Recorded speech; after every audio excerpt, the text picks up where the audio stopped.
तो लास्ट की दो वीडियोस में हमने वेक्टर्स के बारे में पूरा डिटेल में पढ़ा एंड हमने देखा था कि यार वेक्टर्स को ना हम ऐसे एक्सेस कर सकते हैं जैसे v ऑफ i, मतलब जैसे एरे को एक्सेस करते हैं, इंडेक्सिंग होती है वेक्टर में, तो हम इंडेक्स का यूज करके वेक्टर्स को एक्सेस कर सकते हैं। बट आगे ना हम फ्यूचर की वीडियोस में एचटीएमएल में काफी सारे कंटेनर्स पढ़ेंगे, जैसे मैप है, सेट्स है, तो इनमें ना कोई इंडेक्सिंग नहीं होती, तो मैं उनमें मैप में जैसे आई इंडेक्स की वैल्यू को एक्सेस नहीं कर सकता हूँ डायरेक्टली। तो उन कंटेनर्स में हम उनकी वैल्यूज को कैसे एक्सेस करेंगे, तो वहां पे यूज आता है आइटरेटर्स का। तो आइटरेटर्स में सी प्लस प्लस एचटीएमएल का एक बहुत ही क्रूशियल हिस्सा है जो हमें कंटेनर्स की वैल्यूज को एक्सेस करने में हेल्प करते हैं, उनको चेंज करने में हेल्प करते हैं, बेसिकली उनसे रिलेटेड सारे जो ऑपरेशंस हैं उनको परफॉर्म करने में हेल्प करते हैं कंटेनर्स की वैल्यूज के ऊपर। तो आज की वीडियो में हम आइटरेटर्स के बारे में डिटेल में पढ़ने वाले हैं। हेलो दोस्तों, मेरा नाम है लवन, स्वागत है आपका कॉम्पिटिटिव प्रोग्रामिंग कोर्स के एपिसोड 23 में। फटाफट शुरू करता है आइटरेटर्स से। तो आइटरेटर्स बेसिकली क्या होते हैं ना, पॉइंटर्स जैसे स्ट्रक्चर्स होते हैं। तो पॉइंटर्स का तो हमें पता है, तो पॉइंटर्स क्या करते हैं ना, मेमोरी में किसी एड्रेस को पॉइंट करते हैं एंड अगर हमें उस एड्रेस पे वैल्यू चाहिए तो हम स्टार ऑपरेटर का यूज करके वो वैल्यू निकाल लेते हैं जनरली। तो आइटरेटर्स भी क्या करते हैं ना, आइटरेटर्स ना कंटेनर के एलिमेंट्स को पॉइंट करते हैं। कंटेनर्स क्या है, मतलब हमारे जो एसटीएल में कंटेनर्स हैं उनके लिए आइटरेटर्स यूज होते हैं। तो बेसिकली मैं तुम्हें एक एग्जांपल समझाता हूं। तो जैसे हमें यहाँ पे v इज इक्वल टू 2 3 5 6 7 एक वेक्टर दिख रहा है, ठीक है। तो मेमोरी में ना वेक्टर भी एरे जैसा स्टोर होता है। तो हमारा ये जो वेक्टर है ना, ये ऐसा स्टोर होगा 2 3 5 हमारा 6 और 7। तो यहाँ पे 2 3 5 6 और 7, तो ये वैल्यूज हैं। तो ये जो पहली चीज होती है ना, इसको ये एक वेक्टर है, मान लो ये एरे नहीं है, ये वेक्टर है। एंड मेमोरी में ना वेक्टर भी कॉन्टिन्यूस नेचर का होता है। जैसे एरे क्या होता है, वो भी कॉन्टिन्यूस होते हैं ना मेमोरी में, वैसे वेक्टर भी कॉन्टिन्यूस होते हैं। अब एक आइटरेटर क्या करेगा ना, आइटरेटर इस एक एलिमेंट को पॉइंट करेगा जो ये वेक्टर स्टोर कर रहा है। तो इस केस में लेट्स से अगर मेरा एक आइटरेटर है IT, तो ये जो आइटरेटर IT है ना, अब ये 2 को पॉइंट कर रहा है, ये वाला आइटरेटर 2 को पॉइंट कर रहा है। एंड ये जो आइटरेटर होता है जो पहले इंडेक्स को पॉइंट करता है, इसको हम बोलते हैं डॉट बिगिन आइटरेटर। तो ये जो आइटरेटर है ना, इसको जो पॉइंट करेगा उसको हम बोलते हैं डॉट बिगिन। एंड एक आइटरेटर होता है डॉट एंड। डॉट एंड क्या होता है ना, लास्ट एलिमेंट के अगली चीज को जो पॉइंट करता है वो होता है डॉट एंड। तो यहाँ पे हमारा लास्ट एलिमेंट क्या है, यहाँ पे हमारा लास्ट एलिमेंट 7 है ना। तो 7 के अगला कौन सा हुआ, ये चीज हुई, मतलब यहाँ पे कोई वैल्यू एग्जिस्ट नहीं करती है, बट 7 की अगली पोजीशन यही है ना। तो यहाँ पे जो आइटरेटर पॉइंट करेगा ना, उसको हम बोलते हैं डॉट एंड। अब ये डॉट ऑपरेटर किसके ऊपर लगता है, ये लगता है वेक्टर के नाम के ऊपर। लेट्स से ये मेरे वेक्टर का नाम v है, तो मैं क्या बोलता हूँ v डॉट बिगिन। ये मेरा किसको पॉइंट करता है, ये पॉइंट करता है v ऑफ 0 को। अब ये v डॉट एंड जो है, ये मेरा पॉइंट करता है नेक्स्ट टू लास्ट। मतलब यहाँ पे हमारा लास्ट क्या है, 7 है, तो ये उसके अगले एक पोजीशन पे पॉइंट करता है डॉट एंड। यहाँ पे अगर कोड में देखेंगे तो यहाँ पे हमने क्या किया, वेक्टर v डिक्लेयर किया। अब इसमें कोई इसका एक आइटरेटर डिक्लेयर करना है। तो आइटरेटर कैसे डिक्लेयर करूंगा, यहाँ पे वेक्टर इंट, यहाँ पे 2 कॉलन्स, आइटरेटर IT, ऐसे आइटरेटर डिक्लेयर होता है। ये आइटरेटर डिक्लेयर करने का सिंटैक्स है। तो जो भी हम कंटेनर का आइटरेटर डिक्लेयर करना चाहते हैं, पहले वो आता है पूरा, उसके बाद 2 कॉलन्स और फिर आइटरेटर एंड फिर IT। एंड यहाँ पे मैं क्या लिख सकता हूँ, इसको is equal to v dot begin. अब ये v डॉट बिगिन लिख दिया। अब इसकी अगर मेरे को वैल्यू निकालनी हो तो वो मैं कैसे निकालूंगा, जैसे पॉइंटर्स की वैल्यू निकालते थे। तो पॉइंटर्स की वैल्यू कैसे निकालते थे, यहाँ पे अगर मैं करूँ सी आउट स्टार IT, स्टार से हम इसकी वैल्यू निकाल सकते हैं। तो यहाँ पे अगर मैं स्टार IT ब्रैकेट्स में करूँ सी आउट, तो तुम देख रहे हो यहाँ पे 2 प्रिंट हो गया, मतलब पहला एलिमेंट प्रिंट हो गया है। एंड यहाँ पे अगर मैं स्टार IT प्लस 1 प्रिंट करूँ, तो तुम देख रहे हो यहाँ पे 3 प्रिंट हो गया। तो बेसिकली इससे पता क्या चलता है हमें, एक तो v डॉट बिगिन जो है वो पहले एलिमेंट को पॉइंट कर रहा है, क्योंकि जब हमने स्टार IT प्रिंट किया था तो 2 प्रिंट हुआ था। एंड दूसरी चीज का पता चलती है कि आइटरेटर जो कॉन्टिन्यूस है, तो मतलब मैंने IT में +1 किया तो वो वेक्टर के नेक्स्ट एलिमेंट को पॉइंट करना शुरू हो गया। मतलब यहाँ पे 3 प्रिंट हुआ ना, तो स्टार से हम क्या करते हैं, उसकी वैल्यू निकालते हैं। अब किसी भी कंटेनर को ना हम आइटरेटर्स के यूजिंग आइटरेट कर सकते हैं। मतलब यहाँ पे हमने वेक्टर्स को कैसे आइटरेट किया था, यहाँ पे हमने वेक्टर्स को आइटरेट किया था यहाँ पे v ऑफ i लिख के, है ना। बट हम किसी भी कंटेनर्स को, अब वेक्टर तो हम वेक्टर्स में तो इंडेक्सेस होते हैं, बट हम फ्यूचर में पढ़ेंगे कि बाकी जो एचटीएमएल के कंटेनर्स हैं उनमें तो इंडेक्सेस नहीं होते, तो उनको कैसे एक्सेस करेंगे। तो हम ना आइटरेटर्स के यूजिंग भी कंटेनर्स को आइटरेट कर सकते हैं। तो कैसे करेंगे, सबसे पहले हमने एक आइटरेटर डिक्लेयर कर लिया, यहाँ पे IT is equal to v dot begin, ठीक है। उसके बाद हमने लूप चलाना है। लूप कब तक चलाना है, जब तक आइटरेटर की वैल्यू v डॉट एंड नहीं हो जाती। v डॉट एंड का मतलब क्या है, अगर v डॉट एंड हो गई आइटरेटर की वैल्यू, तो उसका मतलब क्या हो गया कि आइटरेटर वो एंड पे पहुंच गया है। तो वह हम आगे आगे जाते रहेंगे। जैसे हम क्या करते हैं, पहले हमारा आइटरेटर v डॉट बिगिन पे है, फिर उसको +1 करेंगे, फिर अगले वाले एलिमेंट पे जाएंगे, फिर +2 करेंगे, फिर उसके अगले एलिमेंट पे जाएंगे, एंड ऐसे सो ऑन आगे आगे जाते जाएंगे जब तक आइटरेटर की वैल्यू v डॉट एंड नहीं हो जाती।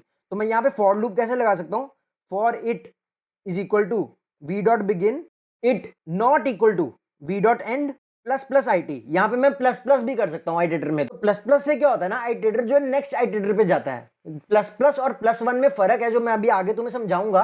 बट प्लस प्लस से क्या होता है ना, आइटरेटर नेक्स्ट आइटरेटर पे जाता है उस कंटेनर के। तो यहाँ पे मैंने ये कर दिया। एंड अगर इसको मेरे को प्रिंट करना हो तो मैं क्या करूंगा, यहाँ पे C out star IT star IT से हमारी वैल्यू आ जाती है, तो ये स्टार IT आ गया हमारा यहाँ पे एंडल। तो ये नॉर्मल मैंने ऐसे वेक्टर को प्रिंट कर दिया है। तो अब यहाँ पे अगर हम देखेंगे, यहाँ पे तुम देख रहे हो हमारा 2 3 5 6 7 ये सारा प्रिंट हो गया, तो हमारा पूरा का पूरा वेक्टर प्रिंट हो गया है हमारा आइटरेटर्स का यूज करके। तो अब हम देखते हैं कि आइटरेटर्स में ना IT+1 और IT++ में क्या फर्क होता है। तो काफी एक इसमें ना फर्क है, बहुत इंपॉर्टेंट फर्क है, वो फर्क तुम्हें जानना जरूरी है। तो वेक्टर्स मैंने तुम्हें बोला था कि वेक्टर्स जनरली क्या होते हैं, ऐसे कॉन्टिन्यूस होते हैं मेमोरी में, है ना। तो ये हमारा वेक्टर है, ये कॉन्टिन्यूस है, मतलब अगर ये हमारा पहला एलिमेंट है तो ये वेक्टर का दूसरा एलिमेंट ऐसा मेमोरी में अगले ही एड्रेस पे होगा, फिर तीसरा एलिमेंट यहाँ पे होगा, फोर्थ एलिमेंट यहाँ पे होगा, फिफ्थ एलिमेंट यहाँ पे होगा, ठीक है। तो ये ऐसा हमारा वेक्टर है, ये 0th एलिमेंट मान लेते हैं। तो और ये होता है हमारा v डॉट बिगिन। अब आइटरेटर प्लस प्लस जब हम करते हैं ना, IT++, ये क्या करता है, नेक्स्ट आइटरेटर पे मूव करता है। ये क्या करता है, नेक्स्ट आइटरेटर पे मूव करता है, नेक्स्ट आइटरेटर पे।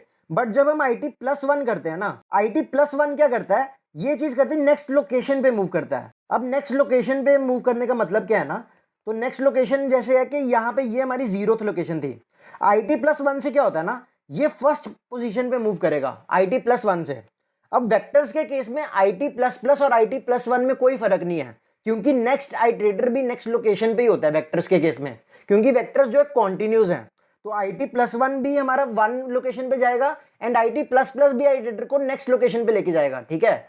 बट जब हम आगे मैप्स और सेट्स पढ़ेंगे, तो मैप्स और सेट्स जनरली ना ऐसे इंप्लीमेंट नहीं होते, मैप्स और सेट कॉन्टिन्यूस नहीं होते।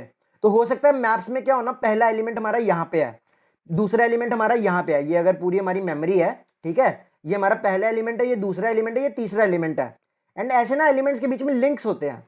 तो इस केस में ना IT+1 एक इनवैलिड ऑपरेशन हो जाएगा, क्योंकि ये नेक्स्ट लोकेशन पे लेके जा रहा है। अब अगर मेरा IT ये है ना, अगर मैं इसको IT+1 करूंगा तो वो इस लोकेशन पे जाएगा, एंड ये लोकेशन एक इनवैलिड लोकेशन है, तो तुम्हें कंपाइलेशन एरर आ जाएगा, ये नहीं चलता है। बट IT++ क्या करेगा ना, वो तुम्हें 1 से इस आइटरेटर पे लेके जाएगा, नेक्स्ट आइटरेटर पे लेके जाएगा IT++। तो IT++ मैप्स और सेट्स के केसेस में भी चलेगा, बट IT+1 ये मैप्स और सेट्स के केसेस में आगे जाके नहीं चलेगा, क्योंकि IT+1 क्या करता है, नेक्स्ट लोकेशन पे लेके जाने का ट्राई करता है, ठीक है। तो ये चीज तुम्हें अपने दिमाग में डालनी है। तो आइटरेटर्स जनरली जो वेक्टर्स के केस में होते हैं वो कॉन्टिन्यूस नेचर में होते हैं, बट जो मैप्स और सेट्स होते हैं उनमें आइटरेटर डिसकॉन्टिन्यूस नेचर के होते हैं, क्योंकि मैप्स और सेट्स में एक लोकेशन यहाँ पे एलिमेंट यहाँ पे हो सकता है मेमोरी में, दूसरा एलिमेंट यहाँ पे हो सकता है, तीसरा एलिमेंट यहाँ पे हो सकता है। तो वो मतलब कॉन्टिन्यूस लोकेशंस में नहीं है मैप्स और सेट्स के केसेस में, आगे हम पढ़ेंगे डिटेल में। बट वेक्टर्स के केसेस में वो कॉन्टिन्यूस है, मतलब पहला एलिमेंट ये है तो दूसरा एलिमेंट उसके आगे होगा, तीसरा एलिमेंट दूसरे के आगे होगा, चौथा एलिमेंट तीसरे के आगे होगा।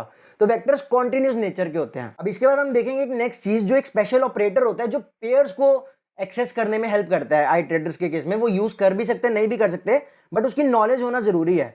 तो यहाँ पे लेट से ना मैं एक वेक्टर डिक्लेयर कर देता हूँ पेयर का।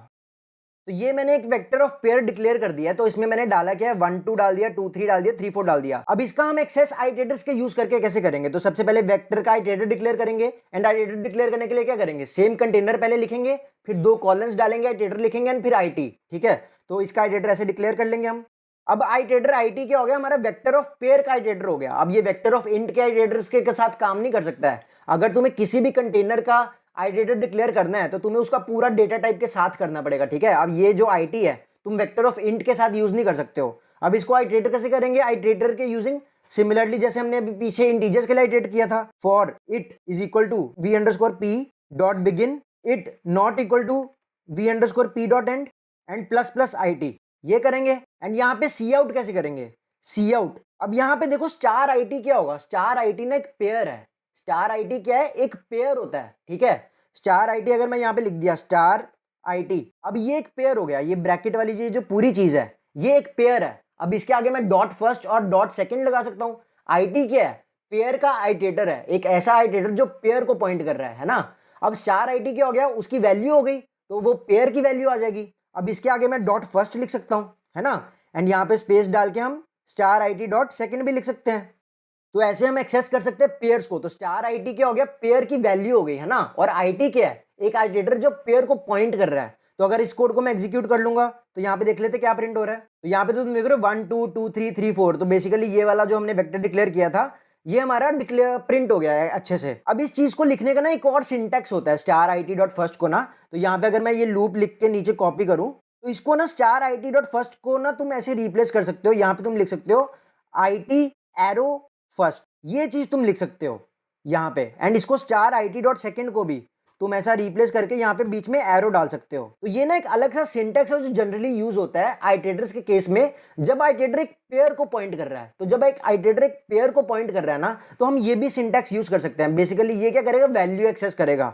तो लेट्स से मैं अगर इस कोड को भी पहले एग्जीक्यूट करके तुम्हें दिखा देता हूँ, तो यहाँ पे तुम देख रहे हो सेम ही चीज प्रिंट हो गया है। 1 2 2 3 3 4 प्रिंट हुआ था, एंड यहाँ पे नीचे भी 1 2 2 3 3 4 प्रिंट हो गया है।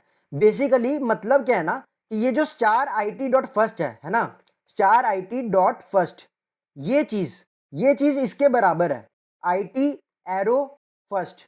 ये दोनों चीजें ना बराबर है। इन दोनों चीजों को ना तुम इंटरचेंजेबली यूज कर सकते हो। ये दोनों चीजें सही हैं, जो भी तुम्हें अच्छा लगे तुम वो यूज कर सकते हो। दोनों चीजें सेम ही चीज करती हैं। बट दूसरी वाली चीज जो एरो वाली चीज है, जनरली तुम्हें कोड्स में देखने को मिल जाएगी बहुत आसानी से। एंड लोग जनरली एरो वाला ही सिंटैक्स यूज करते हैं क्योंकि थोड़ा इजी रहता है लिखने के लिए।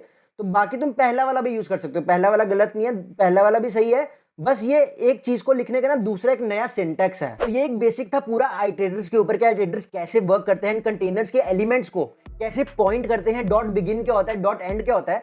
बट तुम यहाँ पे देख रहे हो ना कि ये जो आइटरेटर्स का पूरा तुम कोड लिखते हो, तो ये काफी लंबी लंबी स्टेटमेंट्स आ चुकी हैं, हमारा लूप्स काफी लंबे हो चुके हैं। एंड जनरली ना पहले के टाइम में आइटरेटर्स का कोड ऐसे ही लिखा जाता था, आइटरेटर्स का कोड ऐसे लंबा ही होता था, क्योंकि लूप्स तुम देख रहे हो कैसे लंबे लंबे हो गए हैं। बट जब से C++11 लॉन्च हुआ, उसमें कुछ फीचर्स लॉन्च हुए जैसे auto keyword, range based loops, है ना, ये सब चीजें आई, तो उनसे ना आइटरेटर्स का कोड काफी हम शॉर्ट में भी लिख सकते हैं। तो वो चीज हम नेक्स्ट वीडियो में डिस्कस करेंगे कि कैसे इस पूरे आइटरेटर्स का कोड, एंड सिर्फ आइटरेटर्स ही नहीं, इन जनरल तुम लूप्स जैसी चीजें, कंटेनर्स के ऊपर लूप करना, इन सब चीजों को शॉर्ट में कैसे लिख सकते हो, एंड अच्छा कोड कैसे लिख सकते हो, कि ताकि तुम्हारा कोड लिखते टाइम काफी सारा टाइम सेव हो जाए। कैसे तुम ये पूरा आइटरेटर की स्टेटमेंट तुम्हें लिखने की जरूरत नहीं है बिल्कुल भी, एंड इसको कैसे स्किप करना है, एंड इसके स्टेटमेंट के बिना आइटरेटर्स को कैसे यूज करोगे तुम, वो सारी चीजें ना हम नेक्स्ट की वीडियो में देखेंगे। एंड आई होप तुम्हें सारा आइटरेटर्स का बेसिक तो एटलीस्ट इस वीडियो में समझ आ गया है। अगर तुम्हें कोई भी डाउट है इस वीडियो में, तुम मुझे नीचे कमेंट करके बता सकते हो, या फिर नीचे डिस्कॉर्ड का लिंक मिलेगा, डिस्कॉर्ड में भी तुम अपने डाउट्स पोस्ट कर सकते हो। आई होप तुम सबको ये वीडियो अच्छा लगा है तो लाइक जरूर कर देना। एंड नेक्स्ट के सारे वीडियोस देखने के लिए चैनल को सब्सक्राइब कर दो, बेल आइकन दबा दो। हम मिलेंगे नेक्स्ट वीडियो में। Until then, good bye.